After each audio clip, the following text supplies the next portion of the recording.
Alright, so in this C++ video, we are going to be talking about pairs, so let's get started. So a pair is basically another type of data structure in C++ in which we can store two different data types. Like, we can pair an integer with a character, we can pair it into the double. You can do lots of cool stuff with pairs, so let's get started. So to initialize a pair, you would do pair the two stuff you want to initialize. Let's say you wanted to like pair an integer with a character, so you do int char p, the name, is equal to make pair, and then the type 1, type 2. So basically for type 2 we're going to have a character, so I'm going to do C, and then for type 1 obviously we are going to have an integer, which I'm going to do 5.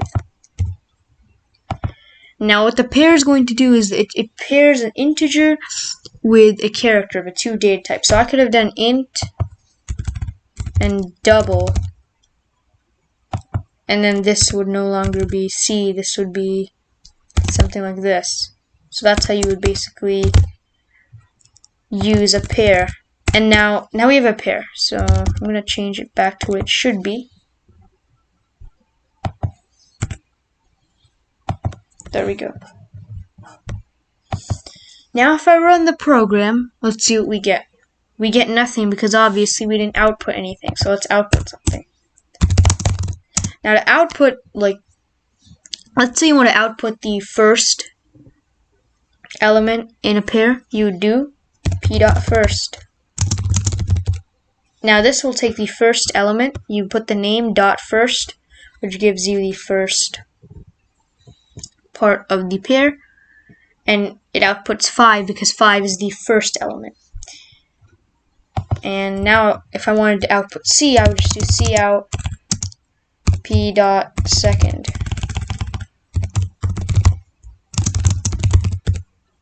And it's first and second, so this will output, it should output C, and we used end L, so it should move it to the next line. And yeah, it's basically how you would use a pair. So to make a pair, what we've covered in this tutorial. To make a pair, you would use the make pair built-in function in C++. And then you would use your two data types, int and char. So this would have an integer paired with a character. So we have a 5 paired with C, which is a character, integer 5 paired with character C.